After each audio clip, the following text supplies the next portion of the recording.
Welcome to the Catholic Kiwi Podcast. In these episodes, we're going to be exploring interesting stories about faith, mission, and ministry from interesting Catholics, both those who live here and those who are visitors to these shores. We hope you'll find some inspiration and encouragement from these stories as you go about living your everyday faith as a Catholic in Aotearoa, New Zealand. Thanks for tuning in.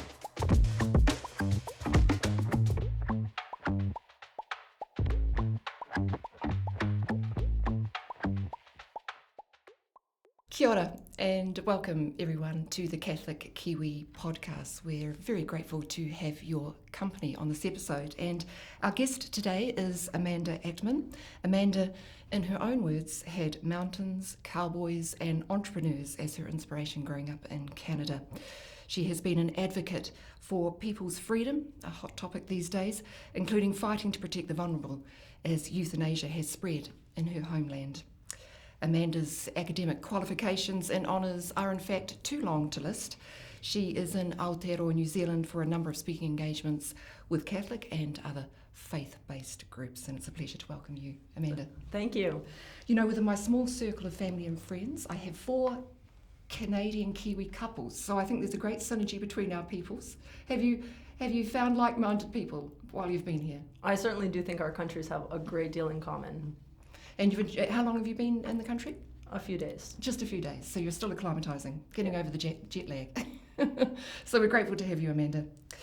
Now, so we like to start and get a sense of how this interesting life of yours, how it was shaped, your background story, at least from a faith perspective and a cultural perspective, is a little different from some of our other guests. Can you tell us about what you have described as your double gift? Yes, I was raised in a Jewish Catholic family, and as it normally goes, you don't think anything much of your own family. It's simply what is given to you. And now I can see the way in which that was a rather unique upbringing, in fact. And so my mom's mother was Jewish, and so my mother was Jewish, but my maternal grandmother had become Catholic when she married my French-Canadian Catholic grandfather. So my mom was raised with Catholic church, Catholic school, but she knew, according to Judaism, she's Jewish. Then, surprisingly, also to her, she decided to marry a Jewish man who agreed to raise a Catholic family, but not be baptized himself.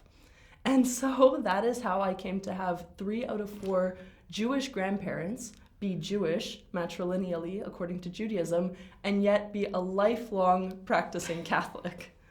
There's an extraordinary interfaith relationship between your mother and father, and that worked well. That's interesting, isn't it? That he was happy to support you in the faith, but not to actually be baptized himself. Did you keep on asking and keep on trying?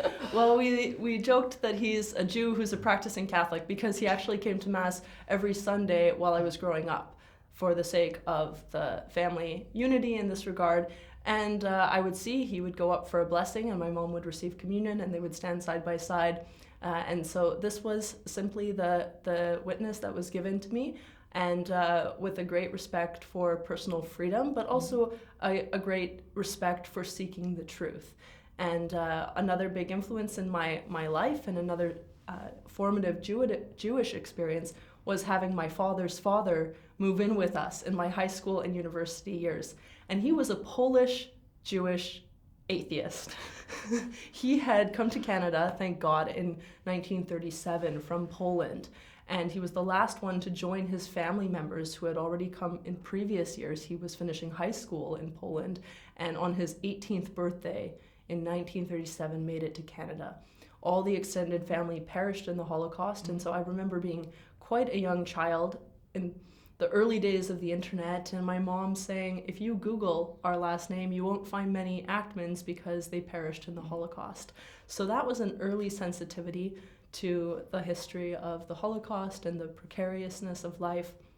And since my grandfather had largely lost his faith, he was very culturally Jewish, but he was religiously indifferent or sometimes even quite antagonistic to faith, and he thought that I should question my faith, maybe give it up eventually. And so he thought there might be 2 ways that I could do that. First, I could go to university, and if that didn't work, he thought that maybe studying the Holocaust would do it. And so I kind of took him up on his dare. We were very close. He was kind of my intellectual sparring partner. We went on grandfather-granddaughter dates to Italian restaurants, and we had this really warm relationship for the several years that he lived with my family from the time he was 89 until his death at age 96. And those were my high school and university years. So he challenged me to go study the Holocaust, and that became another pivotal, life-changing trip when I was 18 and I traveled to Germany and Poland. So I can only imagine the Holocaust was at the basis of his atheism. Would that be correct? That's right.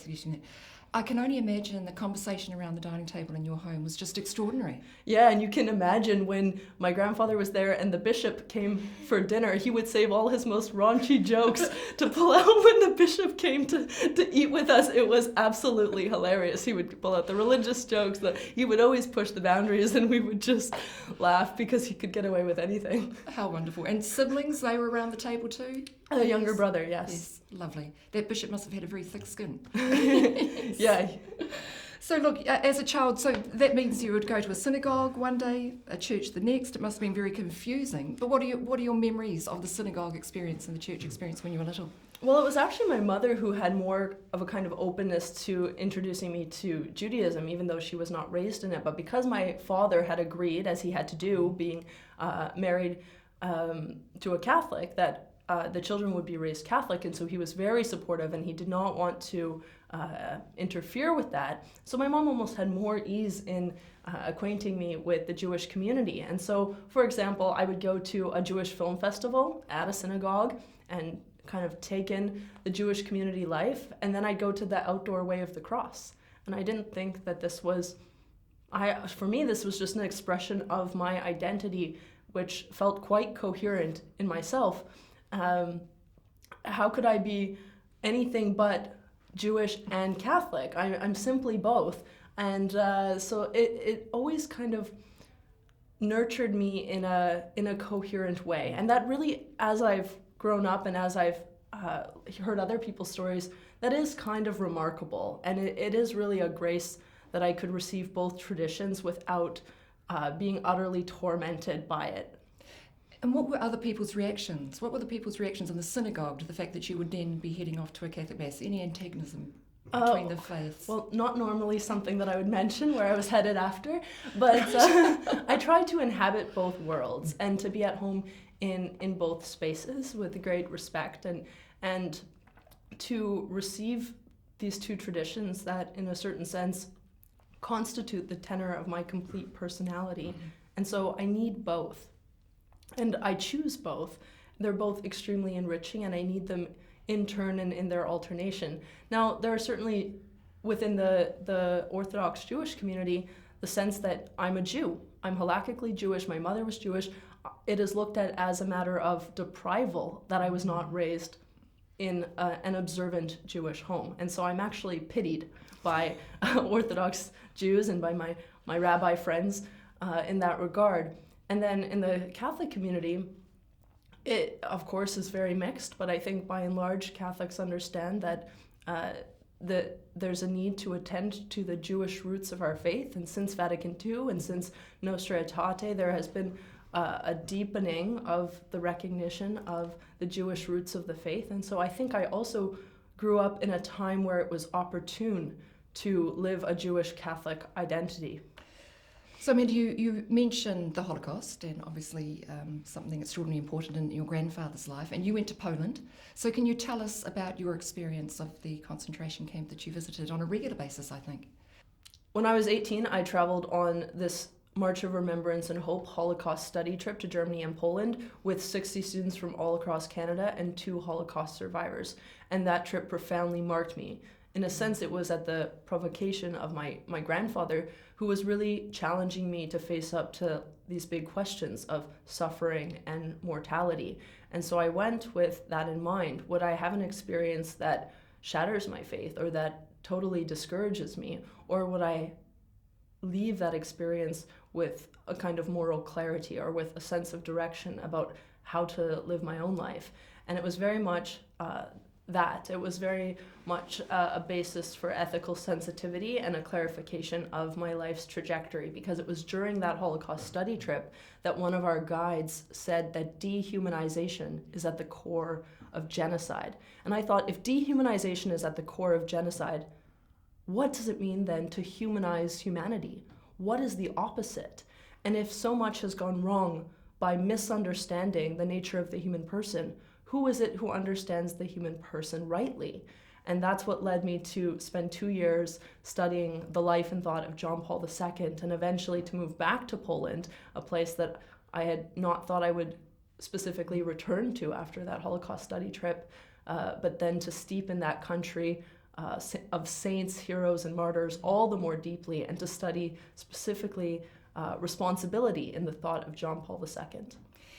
And I can only imagine you shared this experience with your grandfather. Did you, about suffering, and did he come to understand your perspective at all, do you think?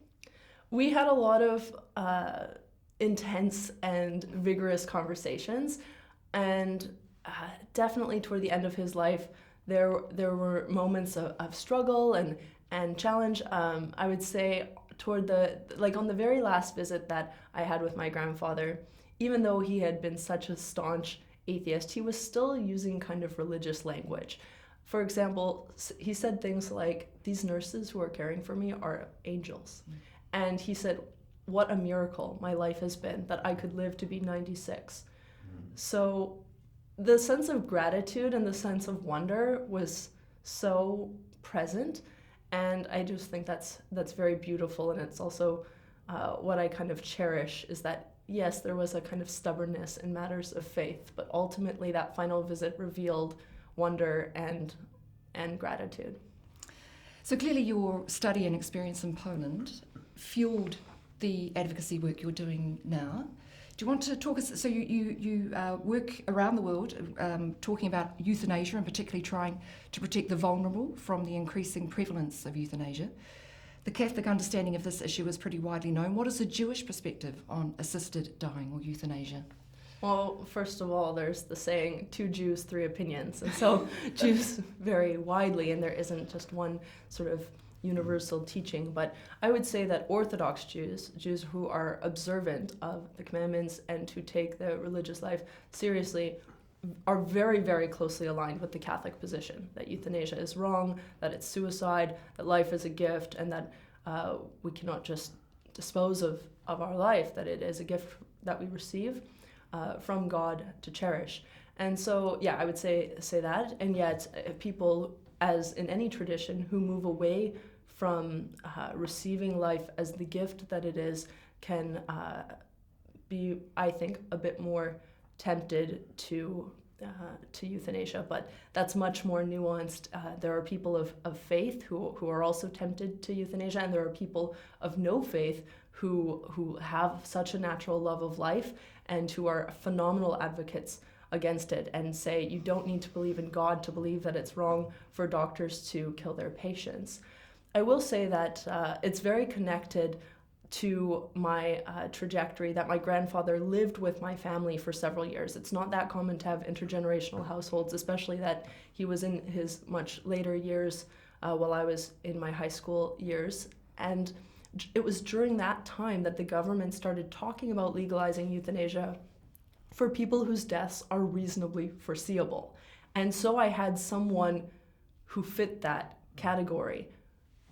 There was a face and there was a name with my grandfather, and it wasn't just an abstraction. It wasn't a matter of speculative public policy, but I thought, wow, this means people like him and families like mine. And especially since he didn't have a strong religious faith, there were times when I would visit him in his last months where he would say, oh, just kill me, or I'm ready to go and end this now. And so I saw that cry of the heart, but I knew he wasn't actually wanting to die. He was in need of a visit. He was in need of a kiss, a hug, to be cheered up. And so I just realized how easily his own life could have been cut short in a moment of desperation, because he was completely of sound mind and of strong will to the very end. And so that was one basis for wanting to protect life, but then there became so many others.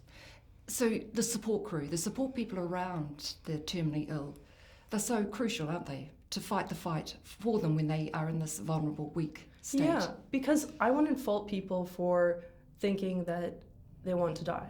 I think it's quite common throughout the span of a life that we all suffer things. We all go through difficult, dark seasons. And so it's understandable that someone might feel that they even want to die. That we can understand. But what I cannot understand is people conceding and capitulating to what is basically suicidal ideation, what is basically agreeing with someone, yeah, maybe you would be better off dead. And that's how I came to see that euthanasia is really quite literally the opposite of love. Because what is love? Love says, it's good you exist. I want you to be. You belong in the world. Whereas euthanasia says, maybe you would be better off dead. Maybe it's not so good for you to be here. And so I realized that that mentality actually makes all of life more precarious. And eventually, step by step, that motivated me to get more involved in opposing the euthanasia expansion in my country. So the expansion, so it was actually introduced in 2016, so we're talking about 10 years. Was it one of the first countries in the world to legalise? There were some countries like in the Netherlands and Belgium that had it. And when Canada legalized euthanasia in 2016, the idea was that it would be limited, constrained by certain safeguards, that it would have this criteria that was still rather subjective in terms of grievous and irremediable suffering, and also, as here, the criterion that the suffering be intolerable to the person. So kind of apart from any objective medical judgment, but really that subjective dimension. And so Canada legalized it in 2016, and each year the numbers have increased. There's a bit of a contagion element, and now in Canada, euthanasia accounts for 1 in 20 deaths. It is the 5th leading cause of death, and euthanasia has been expanded beyond the terminally ill context in 2021 to people with disabilities. And at the same time, it was expanded to people within the law, to people for whom a mental illness is the sole underlying condition. But that piece has not taken effect, but has rather been delayed until 2027. But still, the law passed. And the reason is because once euthanasia is legalized, it cannot remain limited. Here's why. Once euthanasia is considered to be a reasonable and acceptable means to alleviate suffering, why would you limit it? How can you limit it? It's not reasonable or compassionate to prevent any demographic from not accessing this relief. And so why wouldn't it be expanded to those who are outside of the terminal context suffering just as much? Or why wouldn't it be expanded to those whose mental agony is on par, if not worse, than the physical? And so it really shows how the logic of the idea, the ideology around euthanasia, demands the expansion. It's that whole slippery slope thought, isn't it? Is with any of these laws, that when once the door's open, it gets open more. And do you think Canada was looking at Netherlands? Do you think they were looking to learn lessons from countries that had introduced the law before them? I think there was a sense that it would be restrained, that it would be limited, that this is a reasonable option for people who might be in the minds of certain policymakers, or who may have, as in Canada's case, launched court cases. And that's really how it was legalized. Basically, people would launch a court case and say, I need to access assisted suicide because if I don't, I might commit suicide sooner than I would have wanted to. And so in that way, euthanasia was actually legalized basically on the grounds of right to life. Because if you don't allow someone to have an assisted suicide, they might commit suicide sooner than they would have really wanted to. That was the rationale. And so the Supreme Court made the ruling that there couldn't be this criminal prohibition on suicide, and then sent it to Parliament to then devise a law around it. And the way that the law was created in Canada, and this is what differs a bit by jurisdictions, how they choose to enact it. What Canada did is to create an exception to the criminal code offense of homicide. So that if you look at Canada's criminal code and you go to the section homicide, it says that doctors and nurses are not culpable for homicide if they're doing medical assistance in dying according to the specific criteria that are outlined. And I just mentioned medical assistance in dying. We've had this massive change in language, and that's another thing that we're seeing worldwide: abuse of language, abuse of power. And so we started off by talking about euthanasia, which is already a euphemism, meaning good death, then maybe assisted suicide. But generally we seek to prevent suicide rather than assist it. Now we're down to this acronym MAiD, medical aid in dying, and it just shows the desensitization around this. Yes, it's fascinating, isn't it? So we have here in New Zealand the End of Life Choice Act. Everybody likes to hear the word choice, don't they? And that was introduced in 2019. And I noted that in UK, what was once called the Voluntary Euthanasia Society is now called Dignity in Dying. So language is used to soften the message, isn't it? Yes, and we can really scrutinize choice, as a study published here in New Zealand is titled Interrogating Choice. And that's so important because what we're finding is that the choice is very questionable. Many people ask me and they say, well, isn't it much better that people are at least consenting to their premature death? Don't you at least value the fact that it's requested? And to that I say, if what someone is asking for is to be killed, is that not a red flag about their choice? Euthanasia represents a choiceless choice. The idea that it's better to be dead than to be in my current situation. Someone who's asking to have their life ended is really saying, I cannot live this way, help me to live a different way. And as with suicide prevention, if you said, what would you need in order for this not to be the case, that you're asking for it? People have answers, but they're not being met with the real objects of their longing. And so that's why euthanasia represents despair and defeat, rather than a declaration of freedom or autonomy. And what about family and friends? The grief and the trauma associated with going through this. Has Canada set up support systems for them? Not really, because once it's accepted as a normal process at end of life, it's hard to scrutinize, or it's hard to offer support for the unique and complex grief that people feel, because there's that effort to gloss over it and say, no, everything should be quite fine. Can't you just support the person? I have casual conversations every day with people about euthanasia. With 1 in 20 deaths being euthanasia in Canada, this is concerning hundreds of thousands of people. And so almost not a day goes by that I don't hear a personal story. For example, I had an Uber driver and he asked me, what do you do for work? And I told him, I prevent euthanasia and I encourage hope. He was surprised, and he said to me, my father had MAiD. It has not even been a year.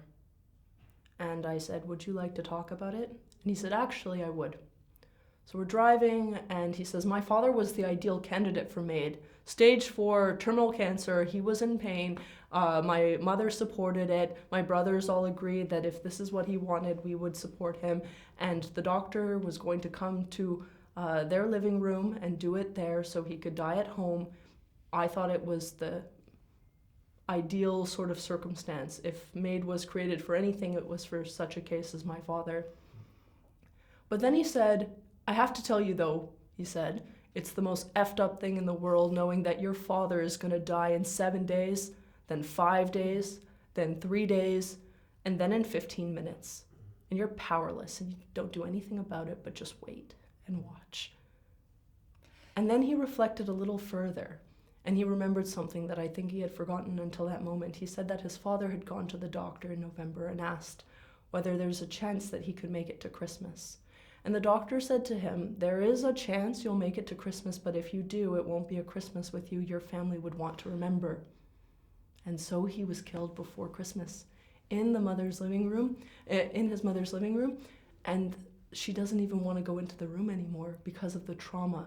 And at the end of that Uber ride, he told me, thanks for listening. I've never talked about that before. So this is the unspoken toll on family members. And that's one story of so many others waiting to be told. Amanda, I'm interested in the health professionals involved. There will be doctors saying, yes, they're happy to do this, but there must be doctors and other health professionals pushing back. What a difficult position to be in. And what support is there for them in Canada? Do you sign up to say, yes, I'm happy with euthanasia, or can you opt out as a doctor?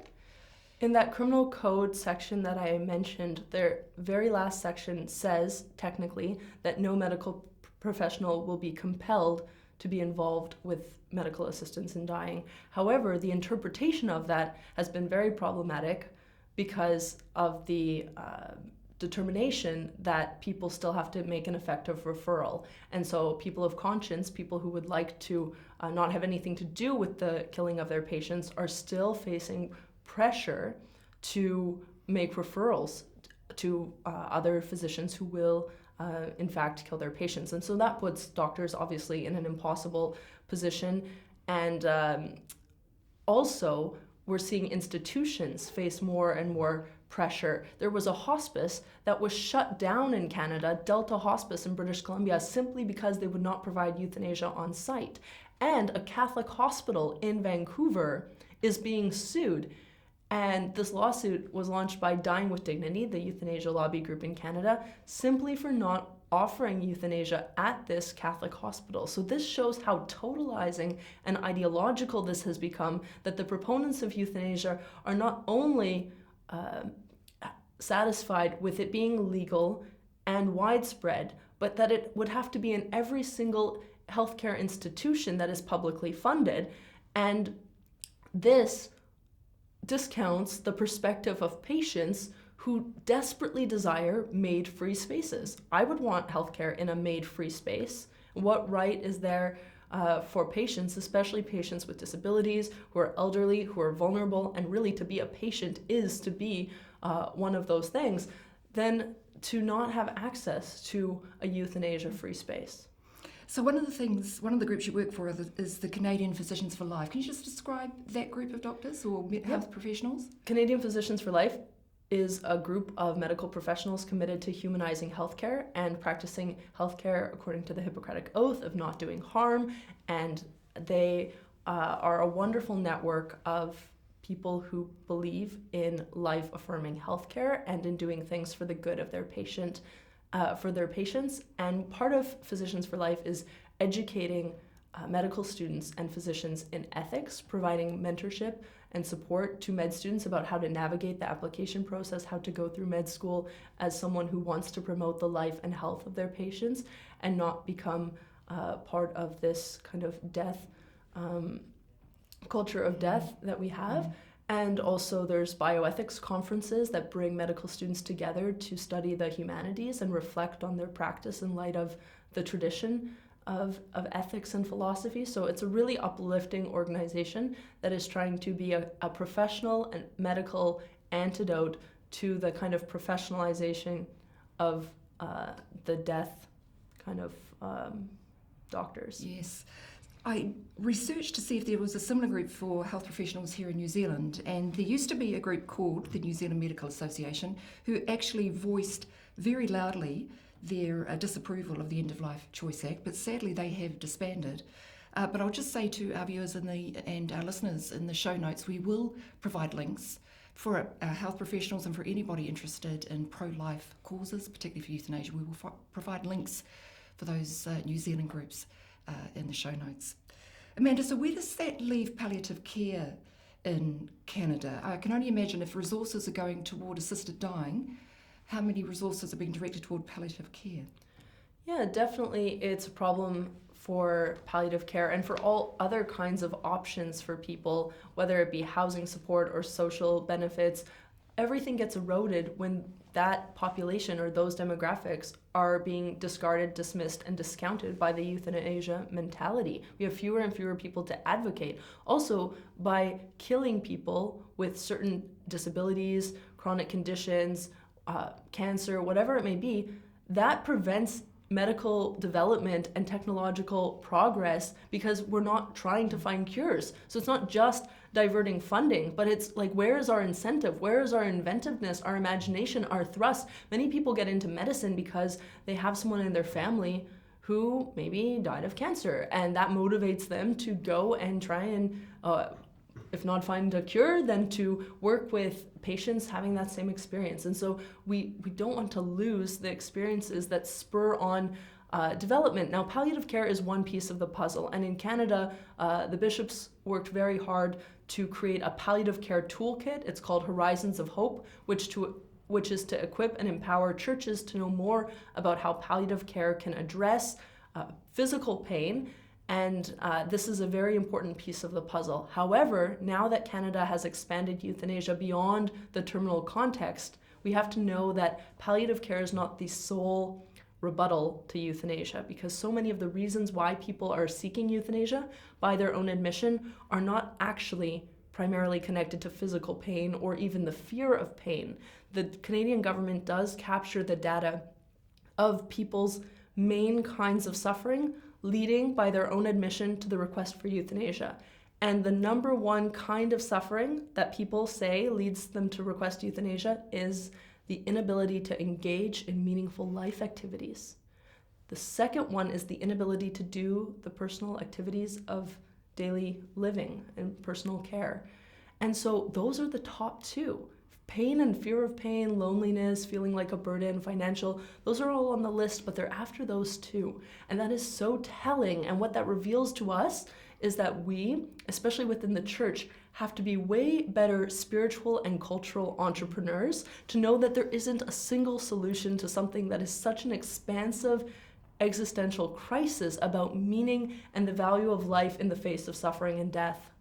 And how can the Catholic faith help people listening here who do have loved ones suffering terminal illness? This whole thing about suffering, it is the central concern, isn't it, for many who believe or not to believe, is how do you respond to the question of suffering? So what is the Catholic response to that from your understanding?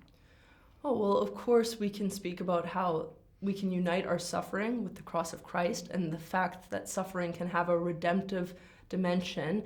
And these are very deep dimensions of our faith that take a lifetime to contemplate. I think for those who are in an experience of profound suffering, hopefully that contemplation and that life of faith has been a preparation that gives some fortitude to meet these challenges. But when we are in an experience of illness or vulnerability, or when we are dying, we just need love and we need presence. And I also think it's so important that we can communicate certain truths about suffering and dying that have resonance in a secular culture. So one of the ways that I do that is by asking people in casual conversations, tell me about someone you admire. Who's someone who's a hero for you? And usually people tell a story of resilience. And that becomes an opening for talking about how we all naturally admire people who are resilient. And also, similarly, if you ask people to simply share about a movie or a book that struck them and what they like about the drama or the plot, there was probably some dimension of suffering and overcoming or trial.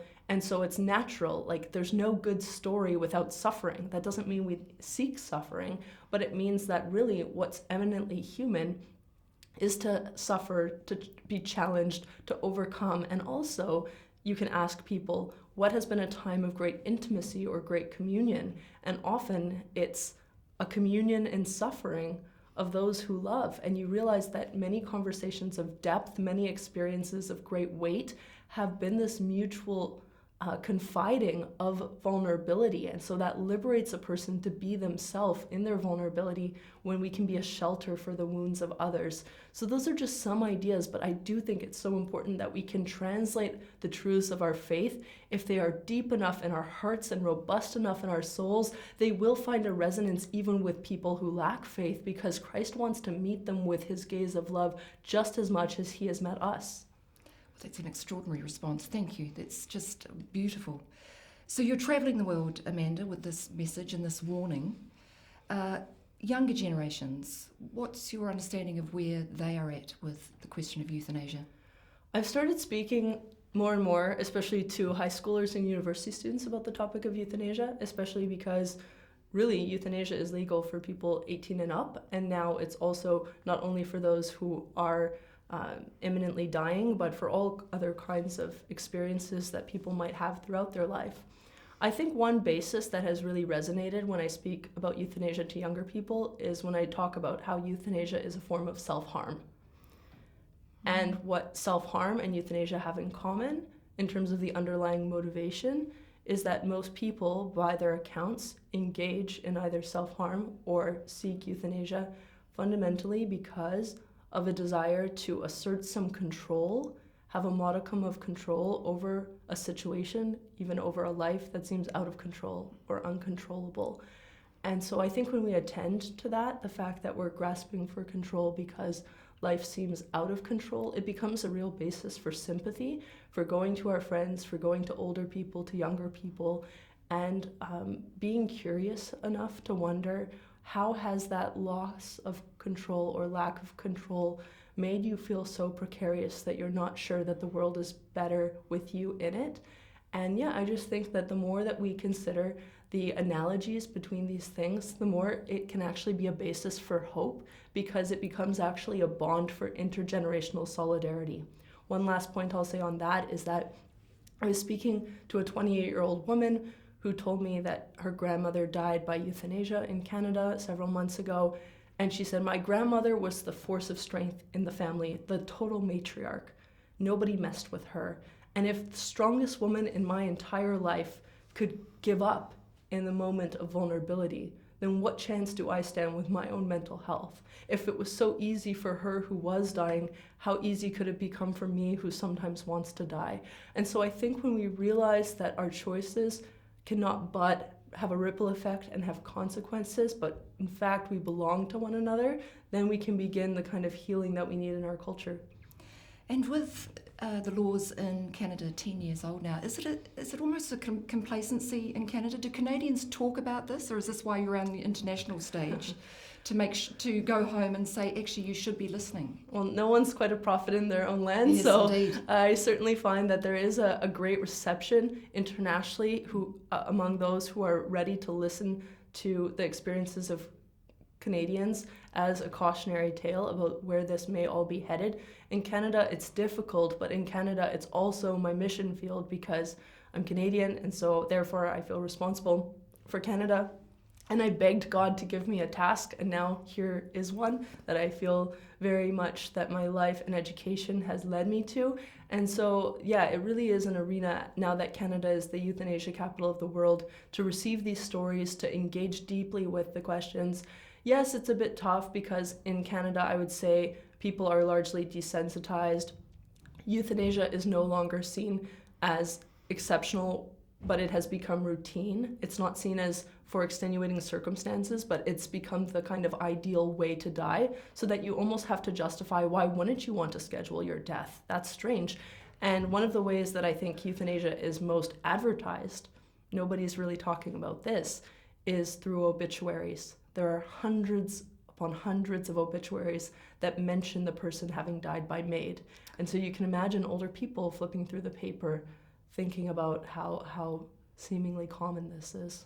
It's just extraordinary, isn't it? You could just feel doom and gloom all the time, Amanda, with this topic, couldn't you? And carrying the burden around the world. But are there small successes that you're experiencing with the message that you're sharing? Yes, every conversation, because it's so meaningful to engage deeply in questions of suffering, death, meaning, and hope. There's a beautiful line of Pope Benedict. This was during an Easter vigil, and he's reflecting on a candle, and he says, dying is the way that a candle gives light.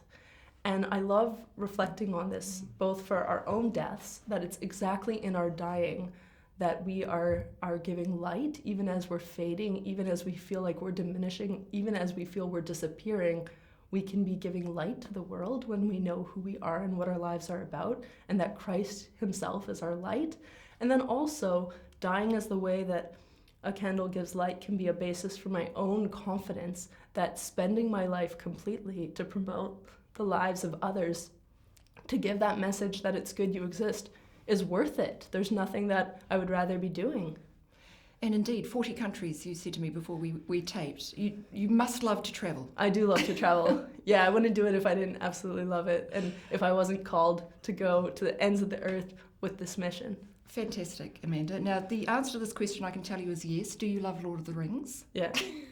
Because you're off to Hobbiton shortly. Tomorrow. Yeah. Wonderful. You got that right. I've got 3 more questions Great, for you. let's but go. I can't feed you these answers. They're very personal. Who's your favourite saint and why? Based on this conversation, I'm going to pick Edith Stein this time. Yes. And a few years ago, I actually had the opportunity to live in her former house for 1 month, which is in what was formerly Breslau and is now in Wrocław, Poland. Fantastic. What's a quirky Catholic habit that you secretly or not so secretly love? Memento mori, so keeping our death always before us. And when I was 30 years old, the interns in the political office where I was working decided to get me a little skull for my desk so that I could remember my mortality. However, they ordered it on Amazon a bit last minute. They're guys after all. And what arrived was a life-size skull, which was rather large to have at the side of my desk. And nevertheless, I kept it there until I had to put it in a suitcase, only to arrive at my destination and see a note that your bag had been subject to inspection. But they packed it back up again, and now my skull... my skull is safely in my storage. How lovely. And the final question, what song or hymn stirs your Catholic sentiments? Very quirky question. Yes. I studied in Italy for a while, and there's this beautiful song called Verbum Panis. And so the refrain is basically the word became flesh, and then the word became bread. So it's a very Eucharistic hymn, and that always takes me back to being at the Basilica of the Annunciation in Israel, and just how close our Lord comes to us. That definitely is the most stirring of my Catholic sentiments. Oh, wonderful, Amanda. What a privilege it has been to speak with you today, and God love you and God bless you for the amazing work that you do. Safe travels. Enjoy Hobbiton. Thank you. And thank you to you, our audience. Please do join us again on the Catholic Kiwi Podcast.